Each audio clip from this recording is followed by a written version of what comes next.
I had a budget of $675 to build the perfect gaming setup, and this is what I created. Now let me show you how I actually built it. Now we've already done a video very similar to this on a much cheaper budget with the Xbox Series S, but this time we're gonna try and level things up with some higher end products. In this video, I've actually got two different options that you could choose for your monitor. And let's first start with my personal favorite, which is the LG 850B. Now this is actually being discontinued, which does mean you can get it used for a pretty reasonable price, or either sort of B stock with that like open box if somebody's returned it for sort of around $200, which is an absolute bargain when you consider this is a 27-inch display that's 1440p and it is 144 Hz, but I do believe you can also overclock it to like 165 Hz if you're using it for PC gaming, obviously. Some other amazing features also include the fact that it supports NVIDIA G-Sync, it has beautiful colors with the high quality panel, and also it has a huge range of inputs at the rear with 2 HDMI ports and also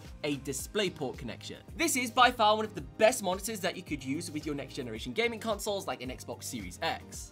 But this now brings us onto an alternative option if you have a little bit extra money and you also would like to have a curved display panel. This is an LG Odyssey gaming monitor. They have a great range of all these Odyssey items. I actually use one of their really crazy ones, the Neo G9, on my personal gaming setup at the moment, but this is a little bit more of a smaller option that's 1440p and it is curved. It's a curved display, so it could be a little bit more immersive, if that's how you wish to describe it. Now this is currently available on the market to buy, so it isn't discontinued like the other option that I just showed you, and you can pick this up for sort of around $225, $250, so it's a little bit more expensive, but I think it could be worth it because that's really nice quality. Now, one of the main drawbacks of going with this monitor over the LG one is the fact that it has less connections at the back. You just have one DisplayPort connection and one HDMI source connection. So if you maybe want to connect multiple consoles to this, it might be a bit clunky. You might need to get yourself sort of HDMI switcher.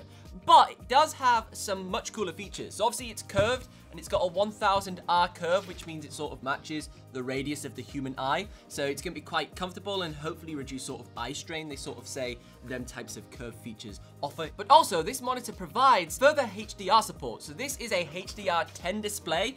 I don't think you're going to expect the most revolutionary HDR performance from a monitor. Most monitors have quite a lackluster HDR due to the brightness, but it does obviously unlock further settings on your Xbox Series X if you wanted to use those. But also this monitor does support VRR, variable refresh rate, just like the LG does, but instead of it being G-Sync, this is AMD FreeSync Premium. So overall, the Samsung G5 probably is the highest spec gaming monitor in terms of the feature set that it does provide you. Why does the stand look like a Hoover attachment?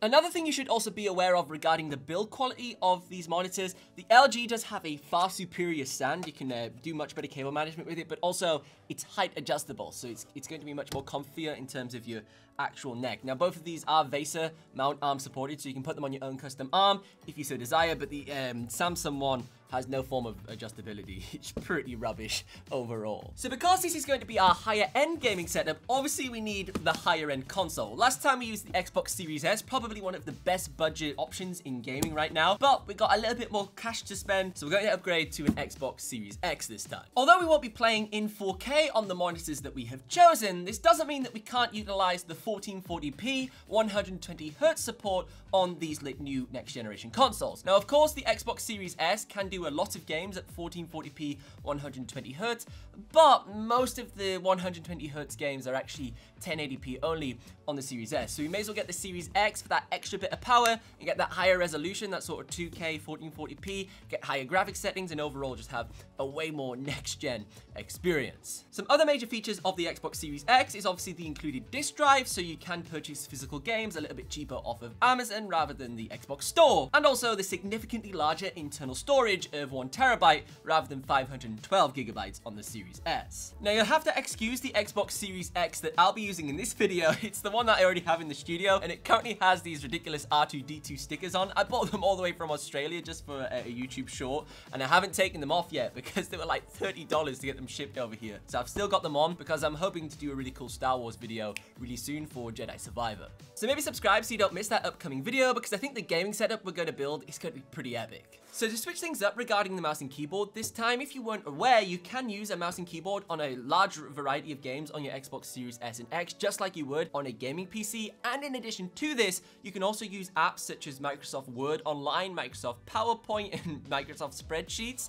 and you can do your school homework on your Xbox. But in the last video, probably the best mouse and keyboard bundle you can get on Amazon is the $30 bundle that includes a mouse, keyboard, mouse pad, and it comes in a variety of different colors. You can get it in blue, black, and also white. I personally would use that exact same mouse and keyboard in this setup because it is pretty awesome. But to sort of get a bit of variety and show you some other options, I found this bundle from Razer. So this is the, I believe, Synosa Lite Essentials gaming keyboard. So this is a part of sort of like a 3-tier gaming keyboard that you can purchase from Razer. And probably the biggest sacrifice you're making is in terms of the quality of the keys. They're not really that clicky. They feel more like a membrane keyboard more than anything. But obviously you do get a lot of the programmability if you were to use this on a gaming PC in the future if you upgrade your gaming setup with your Razer Chroma key and all that type of stuff. So it's got a lot of RGB that could look pretty crazy. And then to also go with this, we've got probably one of the most popular Razer gaming mice in sort of that budget gaming realm, which is the Death Adder Essentials. So this too, just like the light version of this keyboard, is stripped back some of the features. But again, because we're using this on our Xbox, we can't access all of those features anyways, because you can't use the Chroma software on your Xbox, so you only need an Essentials basic mouse anyways. Let's take a look at this. That feels okay. It's a little bit bigger than I thought it was going to be, actually. Very plasticky, but feels fine. Yeah, actually a little bit heavier than I thought too. That'll work. It's got a nice shape to it, especially if you've got sort of large hands. Now, there is actually an Essentials bundle, sort of Gear Up or something it's called, with all the Razer stuff, where you can also get a headset for around $80. These two items here, this was around sort of $25 for the keyboard, $20-ish for the mouse, but you can also get a Razer headset included in a sort of a gaming bundle. However, I've opted to go for the official Xbox gaming headset, which sets you back around $80, $85, depending on when and where you pick it up. Stock on these can be quite difficult to get. Sometimes there's loads of stock, and it's really easy to get, and the price is decent on them, and suddenly out of nowhere, they won't be in stock for a few weeks. It's quite bizarre, especially on the wireless version, the variation of these headphones. But I absolutely love the official Xbox gaming headset. It has a really cool feature where basically you can use the ear cups to obviously control the game volume, turn it up and down, pretty obvious stuff. But also the second ear cup controls the mix between the in-game volume, like the gameplay audio, and then your Xbox party chat. So if you've got a really intense moment in your game and your friends are sort of rabbiting on and playing music down the mic and getting really annoying, you can just boom, completely mute them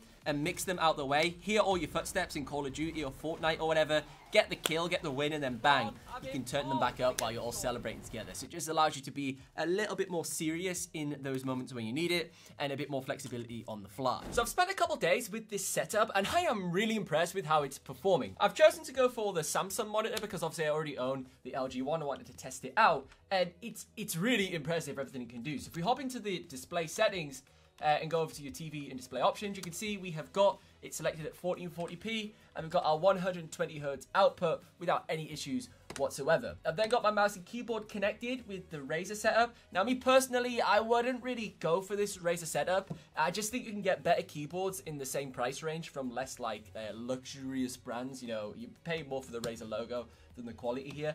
But the good thing about this keyboard is the fact that it does have the arrow keys, so it makes it significantly easier to navigate around the Xbox dashboard. So you use your arrow keys to go between the different tiles, you use the Windows keys to get your home stuff up, and then you click the enter key to launch into a game. This time we are going to play Halo Infinite. We played Fortnite last time in the more budget variation of this, but this is another fantastic title that showcases the capabilities of using a keyboard and mouse with your Xbox. Wow, that's super sensitive how it's currently set up. But I'm not going on a mouse pad, so it's a little bit over the top. Oh, damn it. So first thing that you want to do when you're actually playing with a mouse and keyboard on your Xbox Series S is disable the vibrations on your controllers. You can see we've got the controller located on my desk. If I go ahead and shoot, you'll see that it just vibrates all over the place. So instead, what you want to do is you actually want to dive in to your main settings and head over to your accessories.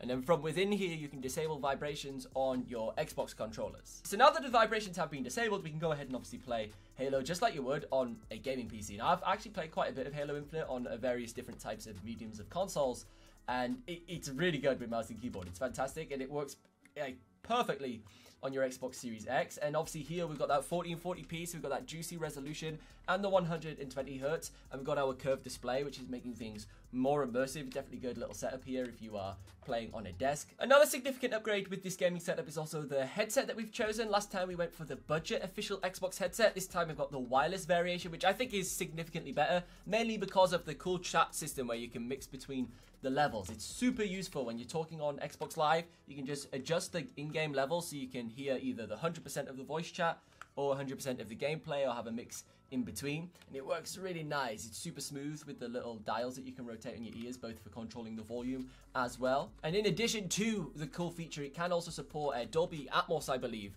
I think you have to pay extra for like a subscription in order to unlock those settings. Come on, have him. Oh, we got to get him, surely. Yes. Oh, got nailed. Now, since last time that I used Razer equipment, because I used to have some Razer stuff way back in the day, I had like a Kraken headset and all that type of stuff. I do think the build quality is significantly reduced. Like, they feel really cheap now. Like, compared to when I used to use them back in 2014, I'm not too impressed with the overall. Like, this keyboard feels horrible, just like a membrane keyboard. And this $20 mouse feels worse than some of the stuff we get from some of the weird brands that you find on Amazon. It just doesn't feel good. Just like really like slippery plastic, if that makes sense. And like, it's not really gonna last. I won't really get them ones, I don't think. Come on, surely. This is an easy one, easy one. Oh! Spacebar feels rubbish. Now, if you are going to choose this monitor, a few things you need to be aware of are the additional settings. If you go into the menu, when you first get this straight out of the box, you will need to enable a few settings in order to get the most out of it. So in order to get your variable refresh rate, you need to turn on your sort of AMD FreeSync and all that type of stuff. And then as well, I had to adjust the brightness quite a bit and also adjust the refresh rate of the panel, because straight out the box, this thing comes as just 60 Hz. And for some weird reason, the Xbox Series X was detecting it as a 4K panel. No idea why that was happening, because it is 1440p. It was quite obscure. But once you tweak the refresh rate, because obviously it's going up to 144 Hz as well, it worked perfectly fine, and we unlocked all those further settings. If this gaming setup is a little bit out of your budget, you should watch this video next, where I built the perfect gaming setup for $475 with an Xbox Series S.